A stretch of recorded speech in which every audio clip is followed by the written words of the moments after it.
Kembali lagi bersama podcast yang dilaksanakan oleh Komisi Pemilihan Umum Kabupaten Badung bersama saya Inyoman Dwi Suwarnata selaku Ketua Divisi Teknis Penyelenggaraan KPU Kabupaten Badung. Dan kali ini kita kedatangan narasumber yang sangat spesial dan beliau ini adalah salah satu aktivis di difabel khususnya di Kabupaten Badung dan beliau adalah juga seorang guru atau pengajar di SLB Negeri 1 Badung dengan Bapak Igusti Ngurah Putu Harisandi SPD MPD ya. Saya panggilnya apa nih Pak? Pak Ari atau Beli Ari? Beli Ari. Daripada nanti agak biar nggak selalu kaku juga. Iya betul. Beli Ari ini sangat luar biasa. Terima kasih Beli Ari sudah datang di KPU Badung memenangkan kami untuk di podcast kali ini. Kita akan bicara banyak berkaitan dengan demokrasi dan pemilu khususnya bagi teman-teman yang kaum difabel seperti itu. Yang pertama tentunya Beli Ari sebagai latar belakang seorang pengajar nih, sebagai seorang guru, bisa nggak di-sharing seperti apa pengalaman dan dedikasi Beli Ari sebagai seorang pengajar khususnya di SLB Negeri 1 Badung. Silakan Beli Ari. Ya, terima kasih untuk Beli. Untuk saya pertama saya perkenalkan diri deh sebagai Gusti Ngurah Harisandi. Kebetulan Tiang memang seorang pengajar dan juga aktivis disabilitas, khususnya disabilitas netra yang kali ini sangat luar biasa sudah diberikan kesempatan untuk sharing di podcast KPU Badung, dan ini saya rasa adalah novelty atau pembaruan dari KPU yang melakukan transformasi ya untuk inklusivitas, dan ini sangat patut diapresiasi. Dan kalau saya sehari-hari memang seorang guru di SLB 1 Badung, kebetulan Tiang sudah mengajar selama 5 tahun kurang lebih sebagai seorang ASN di sana Stungkare, sampai sekarang masih aktif mengajar. Kemudian untuk yang di luar guru, Tiang juga aktif berorganisasi dengan Pertuni, khususnya Pertuni cabang Badung, dan Tiang juga punya komunitas namanya Tratai yang memang bergerak untuk pemberdayaan teman-teman disabilitas, khususnya disabilitas netra, karena memang saya sendiri adalah seorang difabel netra. Begitu, Bli. Luar biasa sekali memang Beli Ari ini teman pemilih ya.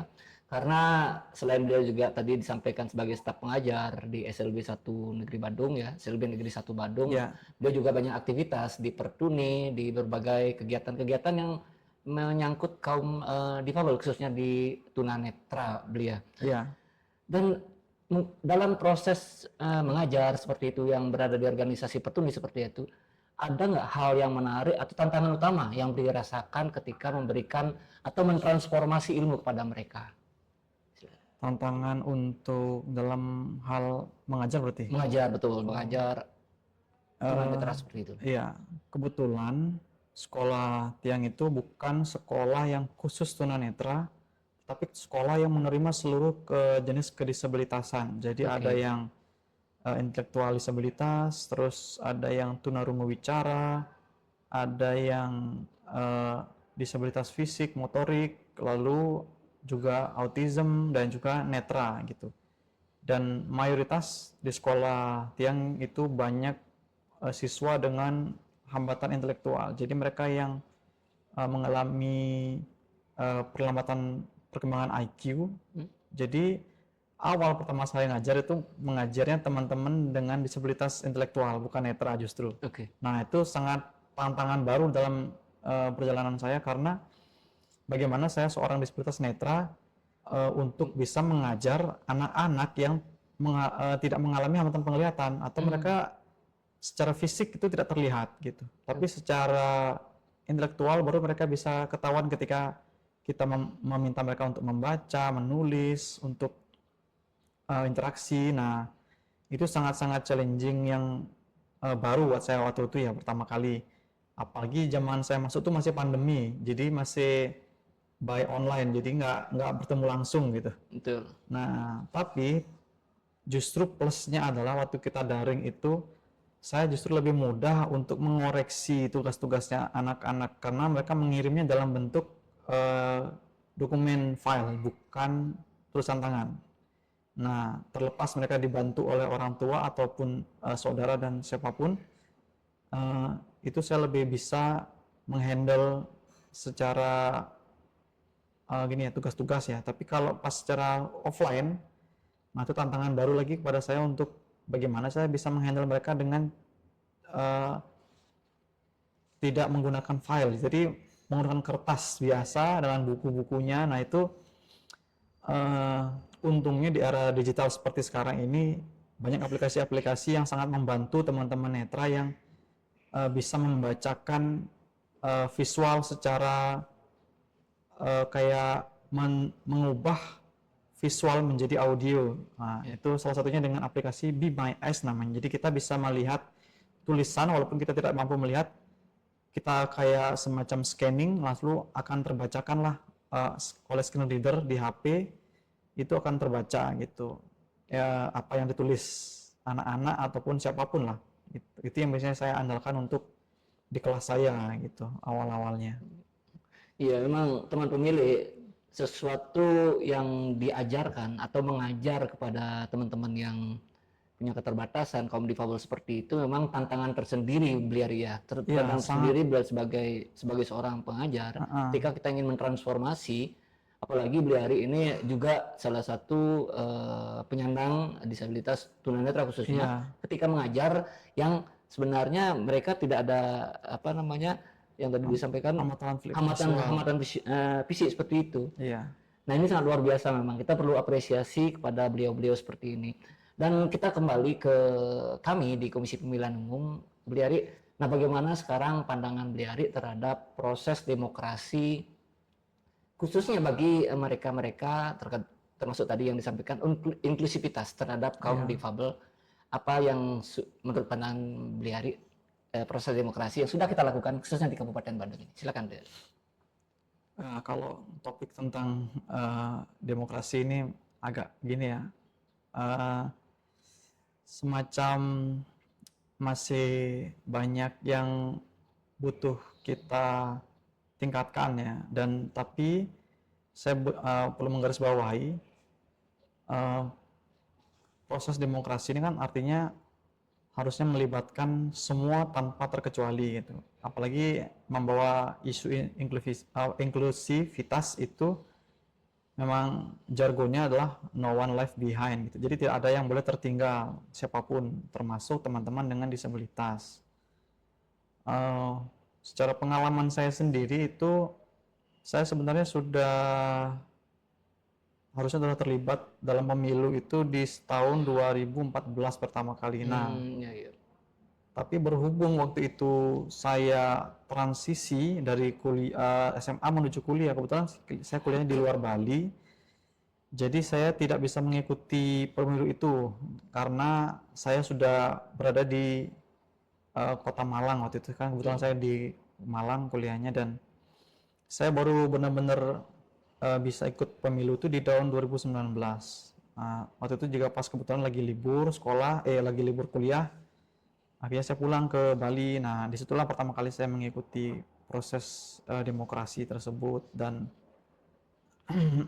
untuk pertama kalinya juga saya itu apa ya namanya, kayak reading atau membaca teks braille yang waktu itu diberikan sama saya ya, walaupun sebenarnya saya itu juga merasa waktu itu awalnya tidak ada pemberitahuan sebelumnya apakah disediakan braille atau tidak. Nah, dan braille-nya apakah dapat terbaca sama teman-teman disabilitas. Nah, itu waktu itu zaman 2019 tuh memang saya belum tahu sama sekali karena pertama dan memang benar-benar masih awam lah gitu.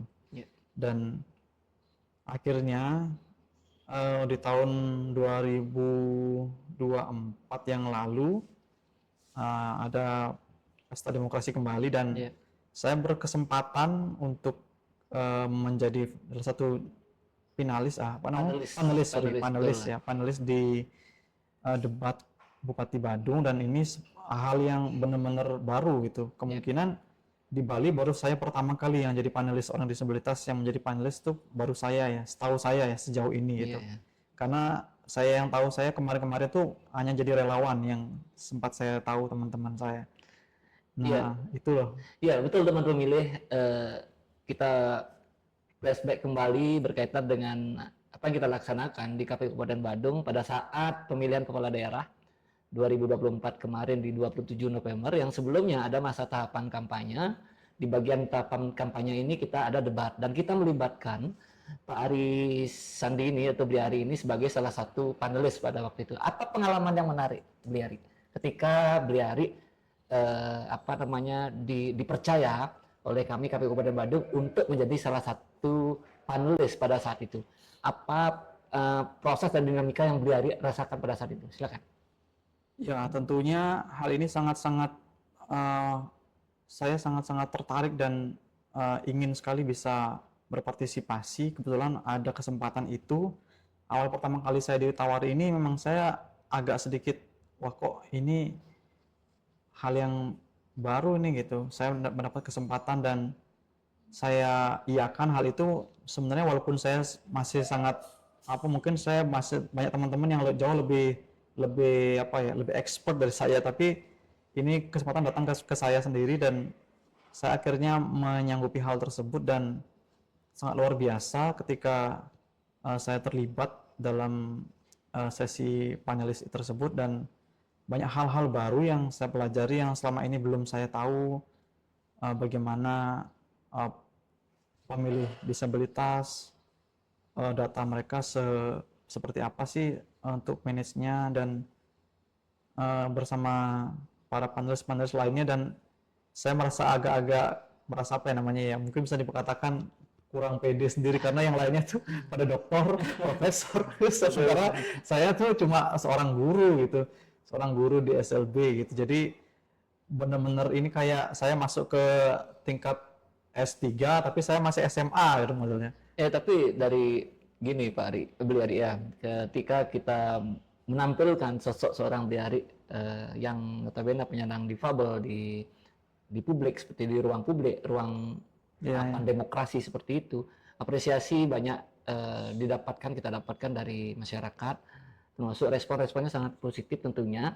Dan ini merupakan juga salah satu layanan kami dari KPU Badung kepada khususnya kepada pemilih yang difabel. Nah, apa yang kira-kira perlu ditingkatkan dari pelayanan kami selaku penyelenggara kepemiluan, khususnya di Kabupaten Badung menurut pandangan Iya, seorang iya. Biari? Silakan. Iya, iya. Setelah saya kemarin mengikuti panelis itu memang benar-benar banyak hal yang saya pelajari. Begitu saya mengikuti itu, ternyata walaupun kita selama ini sudah menggaungkan inklusi, pada kenyataannya di lapangan tuh inklusi itu tidak terimplementasi dengan sebagaimana idealnya gitu. Maksudnya teman-teman itu pasti ingin membuat yang terbaik ya, baik dari pihak pemerintah maupun di KPU. Nah itu, tapi itu udah kadang-kadang kita implementasi di lapangan tuh masih butuh hal yang ditingkatkan. Misalnya gitu, kasus-kasus tertentu yang sering saya dapat itu untuk Braille itu sendiri kan sebenarnya tulisannya tuh secara apa ya, taktual atau secara disentuh itu Ya.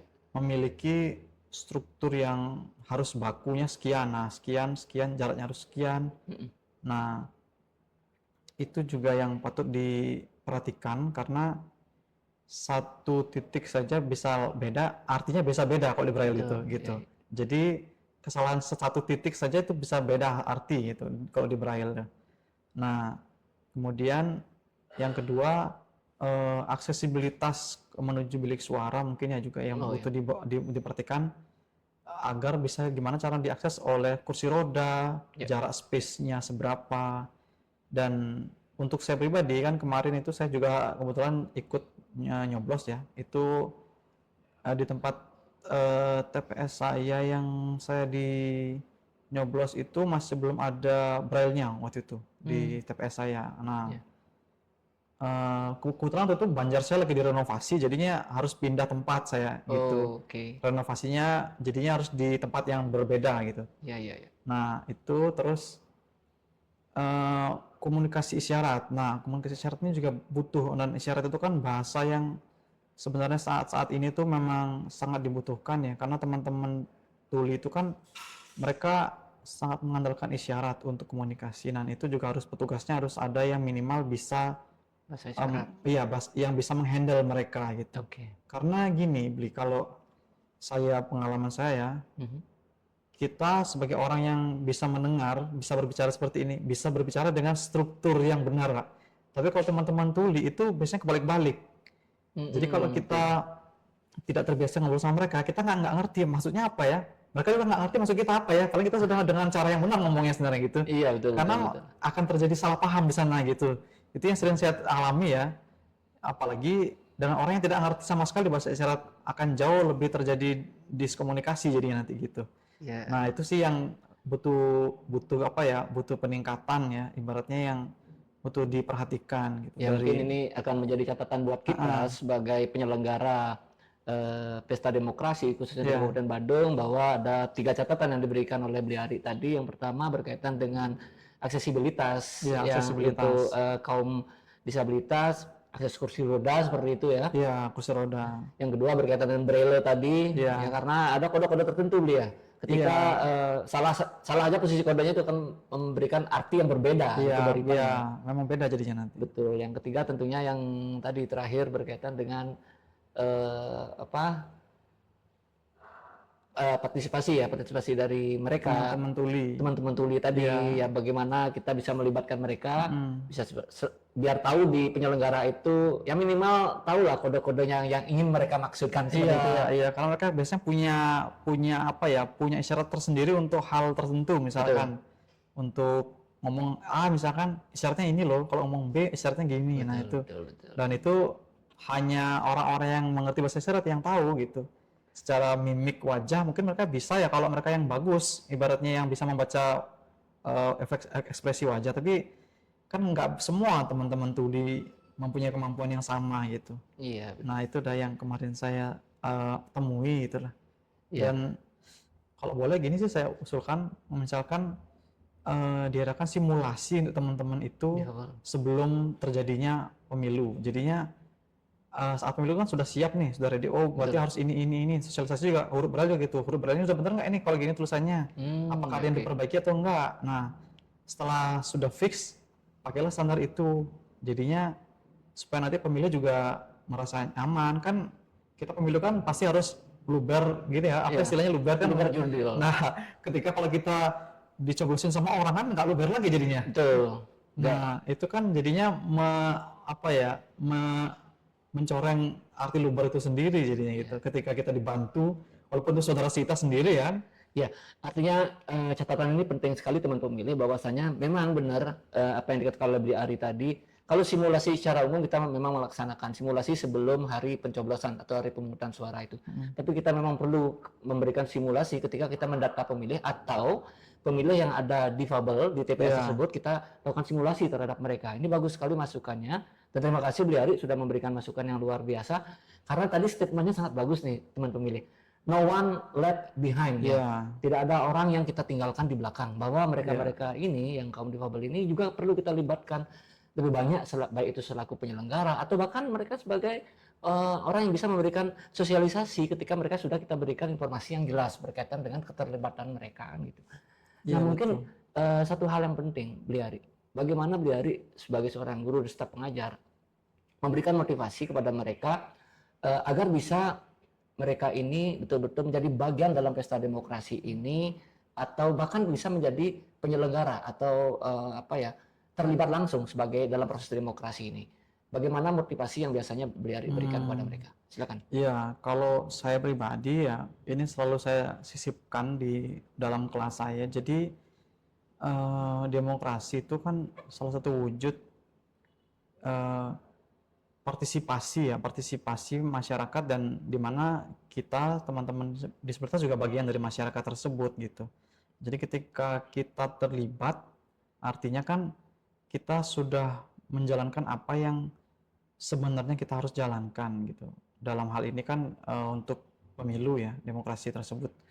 Dan banyak teman-teman disabilitas yang saya tahu mereka itu tidak ikut melakukan apa namanya pencoblosan itu bukan karena mereka tidak mau, tapi mereka kurang mendapat informasi bagaimana tata caranya, terus bagaimana mereka bisa mengakses hal tersebut, dan itu yang membuat mereka akhirnya ya sudahlah, saya tidak usah memilih atau tidak usah datang ya benar-benar. itu.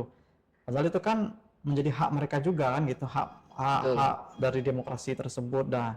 Dan syukurnya itu saya juga termasuk yang kemarin ikut terlibat menjadi panelis itu.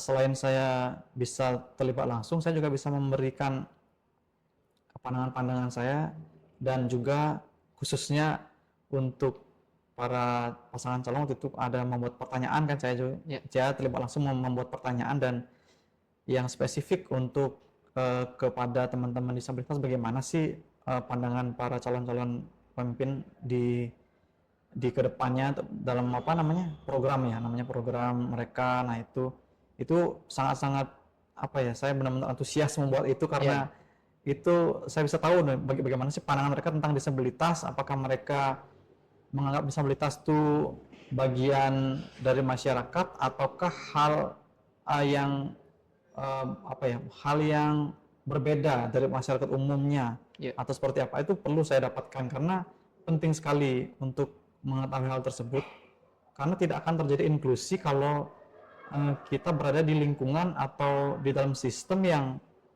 kita tidak bisa apa ya, tidak bisa menjadi diri kita sendiri. Ibaratnya kayak teman-teman disabilitas tuh masih dianggap teman-teman yang marginal, Betul. yang sering sekali apa ya, tidak mendapat kesempatan yang sama itu. Terutama kan yang paling disorot itu adalah di dunia pendidikan dan ketenagakerjaan. Nah itu yang selama ini mungkin juga masih sering luput dari perhatian apa namanya pemerintah ya dalam hal ini ya.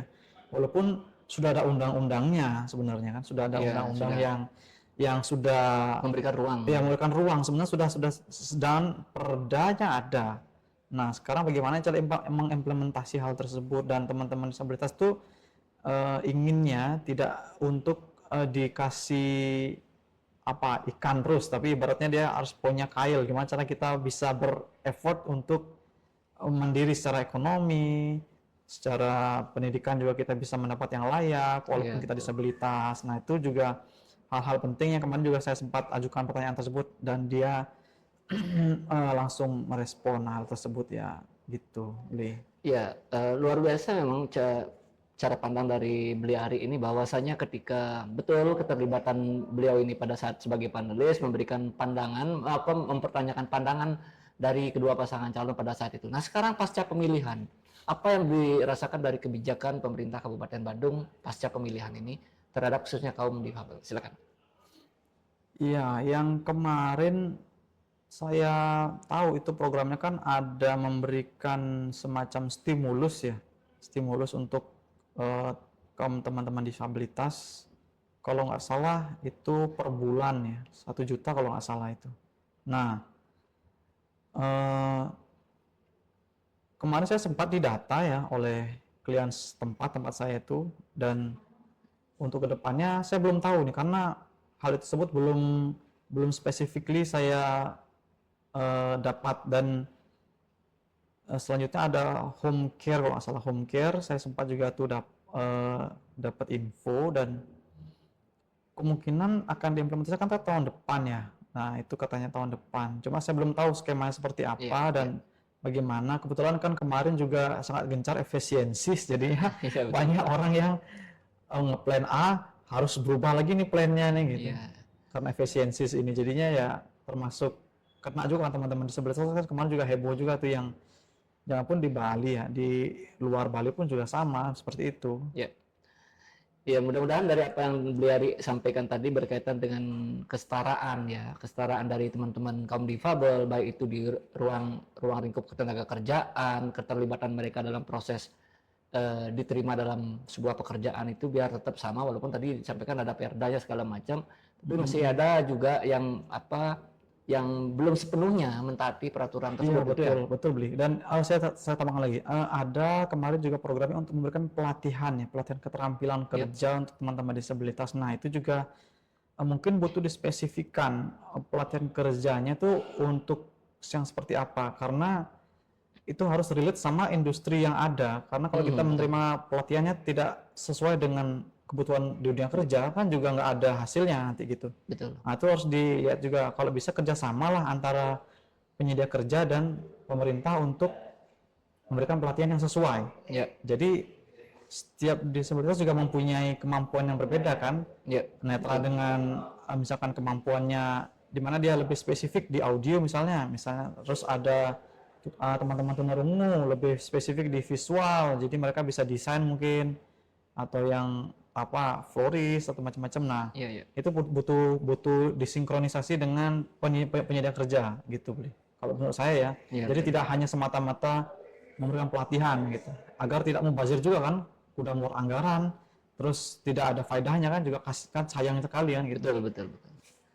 Ya, artinya teman pemilih bahwasanya setiap dari individu dari kita warga negara Indonesia, baik itu yang tidak seperti beliau ya, yang kaum difabel ini, kita punya posisi yang sama, yang setara di posisi manapun atau di kegiatan manapun. Mudah-mudahan dari ruang diskusi ini kita bisa menyampaikan ke lebih banyak orang bahwa inilah suara hati dari teman-teman dari Iya, kaum iya. difabel ya. Sekarang berbicara mengenai demokrasi ke depannya, kembali ke harapan yang ingin disampaikan kepada masyarakat, kepada seluruh pemangku kebijakan berkaitan dengan posisi dari teman-teman kaum difabel ini, apa harapan terbesar terhadap kaum difabel nanti untuk kedepannya, baik itu berkaitan dengan ruang demokrasi seperti ini ataupun di kehidupan bermasyarakat luas. Silakan. Ya kalau untuk kedepannya ya harapan tuh selalu ada ya. Kita tuh berharap jangan jauh-jauh dulu ya. Minimal mindset masyarakat tuh harus dirubah tentang disabilitas, bahwa teman-teman dengan disabilitas tuh hanya butuh diberikan kesempatan untuk mereka bisa berpartisipasi secara aktif ya. Jadi tidak lagi ada yang merasa mempunyai teman disabilitas atau punya keluarga disabilitas tuh disembunyikan, apalagi sampai tidak mengenyam pendidikan, karena masih banyak saya juga menemukan teman-teman dengan disabilitas yang mereka tidak sekolah gitu. Nah, itu sangat disayangkan sekali, padahal mereka masih di usia produktif. Nah, ketika mereka sudah lewat dari usia tersebut kan nggak mungkin lagi bisa disekolahkan. Nah, sementara eh, orang-orang yang terdekatnya lah yang tahu gitu. Jadi harus mindset tersebut harus dirubah ya, bahwa disabilitas itu hanya bentuk dari keragaman gitu. Jadi bukan orang yang sakit, jadi tidak juga menular, apalagi Betul. sampai apa yang membuat repot dan segalanya tuh memang harus dirubah ya paradigma tersebut gitu. Ya. Jadi disabilitas tuh hanya butuh diberikan ruang dan kesempatan untuk mereka bisa mengaktualisasi dirinya gitu. Karena mereka juga punya potensinya mereka masing-masing gitu. Sama seperti orang umum gitu. Pandang mereka seperti orang pada umumnya kan, orang tuh ada yang ibaratnya gini, ibarat orang tuh ada yang bisa kemampuannya di bidang IT, ada yang bisa di bidang komunikasi, ada yang di bidang yang bersifat apa ya, kayak desain mungkin macam-macam. Nah, itu saya sering gini mengilustrasikan disabilitas itu. Sebenarnya apa sih yang membedakan disabilitas dengan non disabilitas? Nah, sebenarnya apa yang membuat hal tersebut bisa terjadi? Nah, mungkin orang dianggap aneh karena disabilitas itu masih dipandang orang yang memiliki sesuatu yang hambatan tertentu gitu. Padahal yang fisiknya normal pun sebenarnya ada hambatan juga sebenarnya kan. Tidak pasti orang yang tidak mengalami disabilitas bisa semuanya gitu tanpa bantuan orang lain gitu. Iya. Jadi sama, teman-teman disabilitas juga sama. Dia juga orang seperti umumnya, tapi mereka memang mempunyai karakteristik tersendiri gitu. Kayak tunanetra, mereka butuh adaptasi secara visual ke audio. Kalau tunarungu mereka mempunyai butuh adaptasi dari audio ke visual. Jadi hanya bentuk keragaman sih, sama seperti orang yang ada yang rambutnya panjang, ada yang pendek, ada yang gundul, ada yang gondrong, macam-macam, ada yang kulitnya merah, ada yang kulitnya putih, ada yang kulitnya coklat. Nah, bentuk dari keragaman saja sih. Dan setiap disabilitas itu punya karakteristik masing-masing yang keunikannya mereka punya gitu. Ya, luar biasa sekali ini kan pandangan seorang Bliari ini berkaitan dengan disabilitas ya. Artinya teman-teman pemilih kita memberikan bisa memberikan sebuah kesimpulan bahwa berikanlah kesempatan berpartisipasi ke teman-teman penyandang disabilitas ini, betul. Kesempatan yang sama. Ya, partisipasi yang sama, kesetaraan perlakuan seperti itu. Karena satu kata kunci yang kita dapatkan tadi bahwa disabilitas itu bukan penyakit yang menular, teman-teman pemilih. Ya, artinya mereka juga bahkan jauh lebih bisa memberikan transformasi ilmu daripada mereka yang bukan penyandang disabilitas. Ini luar biasanya. Terakhir, Bliari, sebelum kita akhiri podcast pada hari ini, pertanyaan. Satu kata untuk demokrasi Indonesia pada saat ini. Demokrasi Indonesia progresif, inklusif, gitu.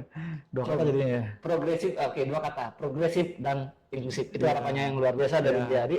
Sekali lagi itu statement terakhir, no one left behind. Yes. Ya, no one left behind ya. Behind, artinya tidak ada yang ditinggal di belakang. Itu Bliari ya. Iya, betul. Ya, terima kasih Bliari sudah hadir di podcastnya KPU Badung yang sudah memberikan warna tersendiri atau cerita tersendiri dan mudah-mudahan menjadi motivasi tersendiri bagi teman pemilih. Astungkara. Semoga bisa Indonesia lebih berbenah dan inklusif itu bisa diwujudkan ya. Indonesia berbenah, inklusif bisa diwujudkan. Terima kasih teman pemilih. Saya akhiri dengan selamat siang dan sampai jumpa lagi di podcast berikutnya. Terima kasih.